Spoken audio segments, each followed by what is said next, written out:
नमस्कार, आप देख रहे हैं आवाज आपका और आपके साथ है एमएस परदेसी। जी हाँ, बनमनखी अंतर्गत पंचायत धरारा, सिकलीगढ़ धरारा को तो आप समझ रहे हैं, लेकिन पंचायत धरारा वही है। आपको बता दें कि ये धरारा पंचायत जब से आज़ादी हुई तब से लेके आज तक उद्धार के नाम पे सारे नेता आए और चले गए, लेकिन उद्धार नहीं हुई। अब देखने वाली बात है कि इस बार का पंचायती चुनाव में जो व्यक्ति इस पंचायत का मुखिया बने हैं वो क्या क्या इस पंचायत में कर रहे हैं। और खास करके ये आप देख रहे हैं कि पंचायत सरकार भवन धरारा है और इसको सिर्फ बना दिया गया था। इसका जो रूपरेखा था वो पहले आप एक वीडियो में देख चुके हैं, लेकिन अब का मैं रूपरेखा आपको दिखाऊंगा और इसका श्रेय किसको जाता है कमेंट करके जरूर बताइएगा। आइए मुखिया प्रतिनिधि से हम बात करते हैं कि उनके लिए ये सब कैसा अनुभव रहा और इस बार पंचायत में और क्या क्या होने जा रही है। सबसे पहले तो आपका हम परिचय जानना चाहेंगे। मैं धीरेन्द्र प्रसाद भगत, मुखिया प्रतिनिधि ग्राम पंचायत धरारा। जी, सबसे पहले तो आप मुखिया जी होली के शुभ अवसर पर क्या कहना चाहेंगे आम जन से? सभी प्रखंडवासी, ग्रामवासी, पंचायतवासी को सभी को शुभकामना देता हूं कि आप लोग धूमधाम से होली खेलिए। लेकिन इस होली में रंग जो है, रंग में बहुत सा केमिकल वगैरह मिला रहता है। हम सारे जनताओं से अनुरोध करेंगे कि आप लोग रंग के बदले में अबीर का होली खेलिए। जी, वो अच्छा रहेगा। इसलिए अच्छा रहेगा चूँकि कपड़ा भी कम गंदा होता है और केमिकल से भी बचा जा सकता है।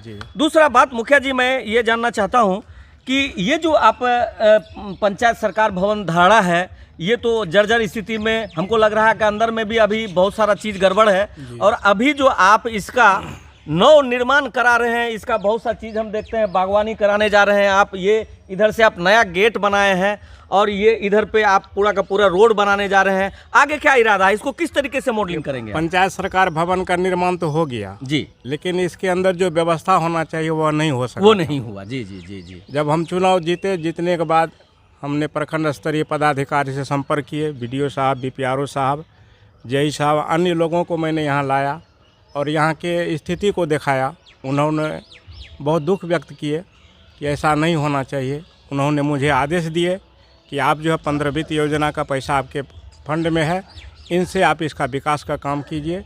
और यहाँ पर बहुत गंदगी फैला हुआ था, बहुत गाढ़ा था और यहाँ लोग आना नहीं चाहता था। पंचायत भवन आने के लिए कोई रास्ता भी नहीं था। जी जी। तो हमने एक रास्ता का निर्माण किया और सरकार के आदेशानुसार हमने यहाँ घेराव का काम किया, सड़क का निर्माण कर रहे हैं और जो भी योजना है इसमें हम पूर्ण करेंगे।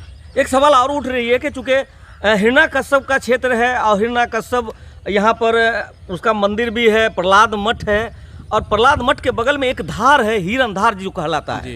हिरण धार में पहले हमारे पूर्वज के ज़माने में लोग जान रहे थे कि वहाँ पर बहुत सा मन्नतें पूरी होती थी और धार था, कलकल धार बह रही थी।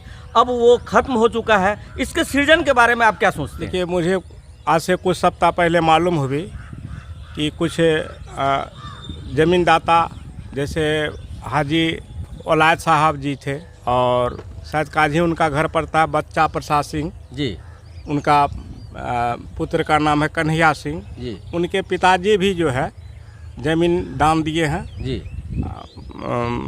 कौन सी मतलब मरघट में जी। और वह ज़मीन कुछ लोग अतिक्रमण कर लिया, तो हम सीओ साहब से संपर्क करके उस ज़मीन का जितना भी खाता खेसरा वगैरह निकाल करके उस ज़मीन को एक्वायर करेंगे। और एक्वायर करने के बाद वहाँ पर हम चाहते हैं कि दाह संस्कार के लिए या कब्रिस्तान के लिए जो भी हो वह व्यवस्था हम वहाँ करेंगे।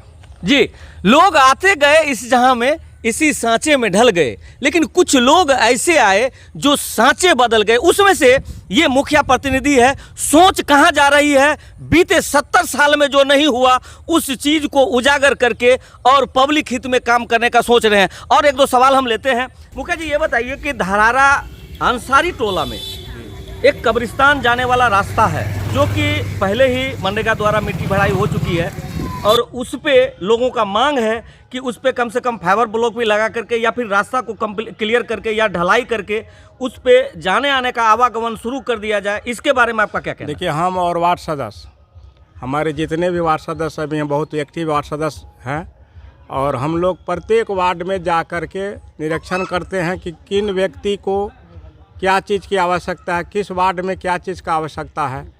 तो हमने सबसे पहले देखा कि इस पंचायत में सबसे पहले सड़क का बहुत बड़ा ज़रूरी है। जी जी जी। और मैंने अभी लगभग 10-15 सड़क पर काम कर रहा हूँ। मैं मदरसा कब्रिस्तान रोड भी गया था जी। और वहाँ भी देखा मैं कादो पानी वगैरह था पूरा है। और जनाजा वगैरह में भी व्यवस्था वहाँ नहीं है। तो हम सबसे पहले सोचे कि भाई कब्रिस्तान का जो है जीर्णोद्वार हो। जी, जीर्णोद्वार होना चाहिए। सबसे पहले हम मिट्टी का काम वहाँ कर रहे हैं जी। अगले वित्तीय वर्ष में या ढलाई या सोलिंग जो भी हो मैं वहाँ जिस तरीके का योजना है उस पर आप समावेश करेंगे। समावेश करेंगे। एक और रोड है जो कि आपका मेन रोड से लेकर के धार होते हुए एक ST-SC का जो गांव है जिसको सौतार कहा जाता है, वो गांव में जाने के लिए आपके लिए क्या योजना है? इसके लिए वह सड़क भी बहुत जर्जर है जी।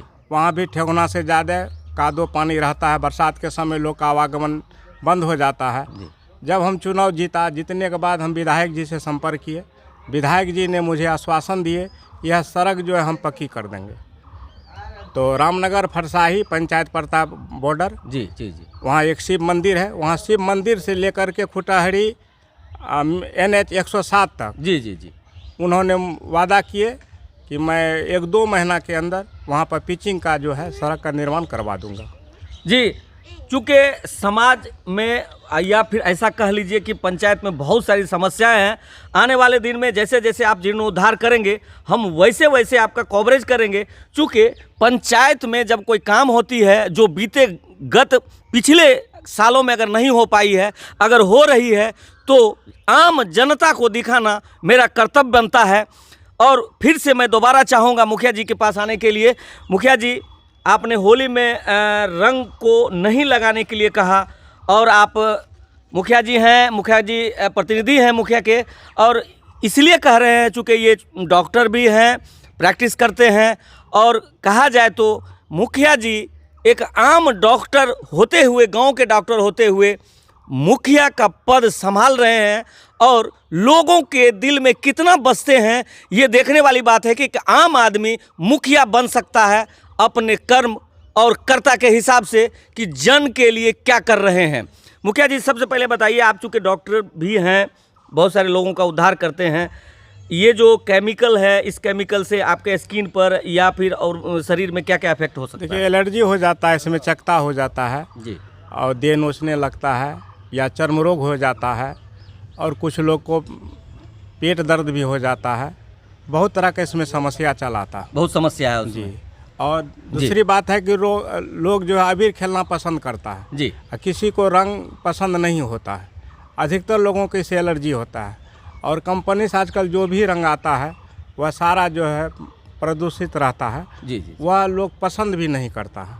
और हम सारे जनता से यह भी अपील करेंगे कि जो स्वेच्छापूर्वक रंग खेलना चाहे या अबीर खेलना चाहे वैसे लोगों के साथ ही होली खेलें जी, किसी के पास जोर जबरदस्ती नहीं करें। जी, बहुत बहुत धन्यवाद मुखिया जी। एक सवाल और रह गया, चूँकि आने वाले दिनों में, अब पंचायत आपका धरारा ही था, अब जाके नोटिफाइड में हुआ है प्रहलाद मठ, जहाँ पे होलिका दहन होती है। विश्व स्तरीय होलिका दहन प्रहलाद मठ में होती है। इस बार मैं उसका कवरेज करूँगा और मुखिया जी हमारे साथ रहेंगे। लेकिन ये बताइए, सुरक्षा के मामले से प्रहलाद मठ में क्या क्या तैयारियाँ हो रही हैं? देखिए, इसमें जितने भी प्रशासन के लोग हैं, SDO साहब हैं, BDO साहब हैं, CO साहब हैं, बिजली SDO साहब हैं, दरोगा साहब हैं और माननीय हमारे कृष्ण कुमार विधायक जी हैं, नितिन बाबू हैं और राकेश बाबू हैं, सारे लोगों ने, लगभग सैकड़ों लोगों ने इस मंदिर के विकास के लिए और यहाँ के जो उत्सव होता है होलिका दहन, इसके लिए हम लोग आज लगभग 10 रोज से पूरे प्रयास में हैं ये पूरा धूमधाम से और शांतिपूर्वक माहौल में हो जाए। जी, बहुत बहुत धन्यवाद मुखिया जी। धरारा पंचायत के विकास के लिए ये थे मुखिया प्रतिनिधि। और आपको बता दें कि धरारा पंचायत में जो विकास कभी नहीं हुई वो विकास इस 5 साल में संभव है। धरारा से MS परदेसी।